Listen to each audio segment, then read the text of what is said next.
Hi this is Waqas. Welcome to my channel how to do it in Dubai. आज मैं आप लोगों से डिस्कस करूंगा कि दुबई ड्रीम क्या है। और ये जो वीडियो है ये उन लोगों के लिए जो बांग्लादेश, पाकिस्तान या इंडिया में रह रहे हैं और they want to come to Dubai.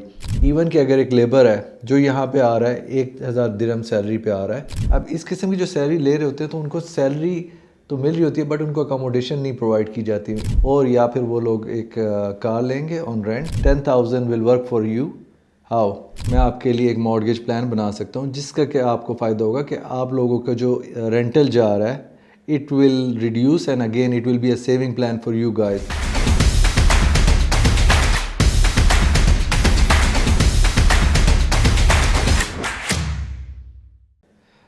अभी आप अगर देखें हमारे जितने पाकिस्तान, इंडिया या इवन कि यूरोप में भी अब जो लोग हैं हर कोई देखता है कि यार Dubai dream, they think about Dubai और दुबई के बारे में बहुत ज़्यादा बात होती है। और ये जो वीडियो है ये उन लोगों के लिए जो बांग्लादेश, पाकिस्तान या इंडिया में रह रहे हैं और they want to come to Dubai and live their dream life in Dubai. Dubai बिल्कुल ऐसा ही है जैसा मुंबई में या कराची में या न्यूयॉर्क में या लंदन में लोग रहते हैं। वो क्या है कि it is for the poor, it is for the rich, it is for everyone. ये हर एक को देता है, हर एक के लाइफस्टाइल के हिसाब से चलता है। You have to think and you have to decide कि either this lifestyle works for you और नो। अब इसमें क्या ब्रैकेट्स हैं, जिस तरह इवन कि अगर एक लेबर है जो यहाँ पे आ रहा है 1000 दिरहम सैलरी पे आ रहा है। 1000 दिरहम से मुराद ये है कि ये पाकिस्तान का 76,000 रुपये है, इंडिया का 23,000 और बांग्लादेशी टका अराउंड 35,000 बनता है। तो इस पैसे में एक लेबर यहाँ पे कैसे सरवाइव करता है। अब 1000 दिरहम जो यहाँ पे लेबर ले रहा है, मोस्ट ऑफ द केसेस क्या होता है कि उसको यहाँ पे अकोमोडेशन जो है वो कंपनी प्रोवाइड करती है और उसको ट्रांसपोर्टेशन भी कंपनी ही प्रोवाइड करती है टू द साइट। अब उसके बाद जो उसका यहाँ पे मेन खर्चा होता है वो होता है तकरीबन, जो मैंने देखा है कि जो फूड पे वो खर्च कर रहे होते हैं वो तकरीबन 200 दिरहम से लेके 250 दिरहम यानी 250 दिरहम खर्च करते हैं।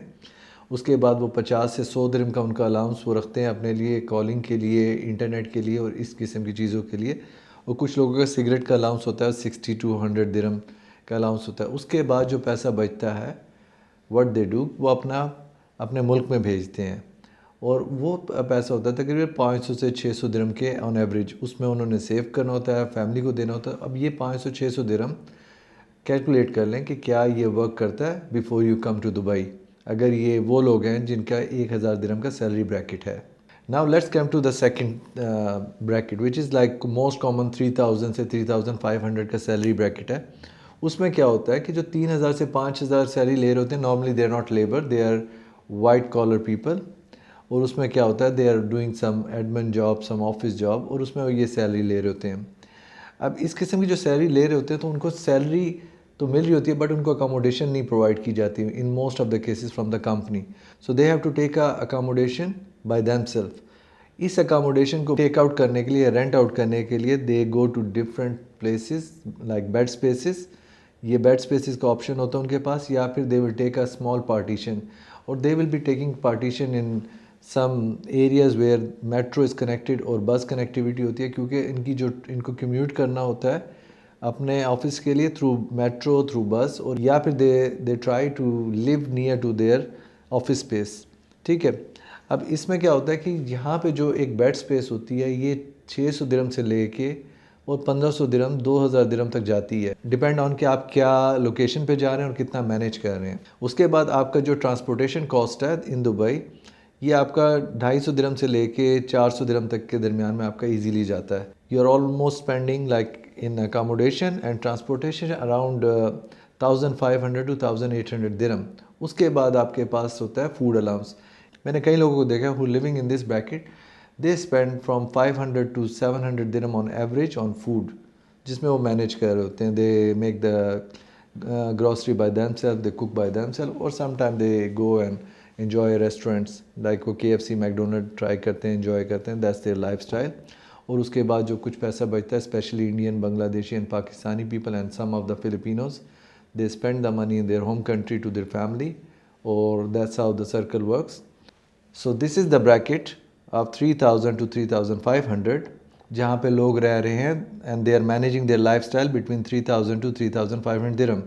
अब हम चलते हैं when you are having a salary of 5000 दिरहम, कुछ भी डिफरेंस नहीं है इन 5000 दिरहम सैलरी। अगेन मैंने जो बात की थी कि people will try to go for a better bed space, और वो बेड स्पेस होगी from 800 dirham up to 2000 dirham or 2500 even. And then remaining amounts, what they will do, they will manage either they will manage a rental transportation, public transportation, और या फिर वो लोग एक car लेंगे on rent, or they will having a car and they will putting a fuel allowance. So yeah, again this will be the same bracket of transportation from 500 to 1000 dirham. उसके बाद जो उनके पास बचेगा, that will go again for the grocery. They will go for some decent restaurants in a week, और उसके बाद जो बचेगा they can send to their family, or they can do a saving in this 5000 dirham. So 5000 dirham is the minimum bracket where you can live a decent lifestyle. Now अब हम आते हैं कि when you are having a family or you are living alone, 10,000 will work for you. How? In 10,000 dirham lifestyle, when you're living in Dubai, मैं Sharjah और अजमान वगैरह की बात नहीं कर रहा हूँ, when you're taking 10,000 and you're living in Dubai, so in that one you will take a studio on rent, or you can take a 1 bedroom on rent, which will cost you around 4,000 to 5,000 dirhams in a month. और फिर उसके बाद आपके पास again you will have your own car, या फिर आपके पास you can take a rent a car that will cost you around 1,500 to 2,000 dirhams in a month. उसके बाद आपके पास again you will have some, again grocery is not expensive here. You can spend 500 to 1,000 dirham on grocery, and then you still will be left over with some cash. Again, it's not a big amount, but you can live a decent life in 10,000 dirhams lifestyle. Now last chapter हम लोग discuss करेंगे 20,000 dirham salary bracket, जो कि Pakistani rupees में 15 लाख के पास बनता है, Indian rupees में 4,60,000, और बांग्लादेशी टका में अराउंड 6.5 लाख टका बनता है. सो अगर आप ये ब्रैकेट ले रहे हैं यहाँ पे 20,000 dirham is good for a family to live here in Dubai. In this 20,000 dirham you can live a very comfortable life, and you can save some amount for yourself, और या फिर आप अपने बच्चों की फ़ीस मैनेज कर सकते हैं. You can raise them to a good school. अगर मैं 20,000 dirham सैलरी इधर ले रहा हूँ, so I can get a 1 bedroom or 2 bedroom apartment. मेरा जो monthly rental होगा that will start from 5,000 up to 8,000 even 10,000 dirham, depend करता है मैं किस एरिया में जाना चाह रहा हूँ. Then you will have again for the grocery, you can have a good grocery budget, 2,000-3,000 dirham रख सकते हैं. You still are left with 17,000 dirham. इसके अंदर आप अगर दीवा, इंटरनेट और अपना ट्रांसपोर्टेशन वगैरह भी डालें तो you are spending another 2,000. You still left with 5,000. अगर आपके बच्चे हैं, you can send them to a good school. Yes, it will not be an international school, but you can send them to a decent school, and that will be a really comfortable lifestyle. या फिर आप क्या कर सकते हैं, you can save that amount, you can minimize your expenses and take something on mortgage, और आप ये पैसे और सेव कर सकते हैं. अगर आप 20,000 या 20,000 से ऊपर की सैलरी ड्रॉ कर रहे हैं, कॉन्टैक्ट मी, मैं आपके लिए एक मॉर्गेज प्लान बना सकता हूँ, जिसका कि आपको फ़ायदा होगा कि आप लोगों का जो रेंटल जा रहा है it will reduce, and again it will be a saving plan for you guys. उसमें क्या होगा कि जो आप रेंट उधर पे कर रहे हैं, rather than paying that rent and getting nothing, you can save that amount as a saving plan for your future. Reach me out and let's discuss more about it. अगर आपको मेरा कंटेंट पसंद आया और आप चाहते हैं कि मैं इस पर मज़ीद वीडियोस बनाऊं, लाइक करें, सब्सक्राइब करें एंड शेयर करें, और इसके अलावा बेल बटन को प्रेस करना ना भूलें.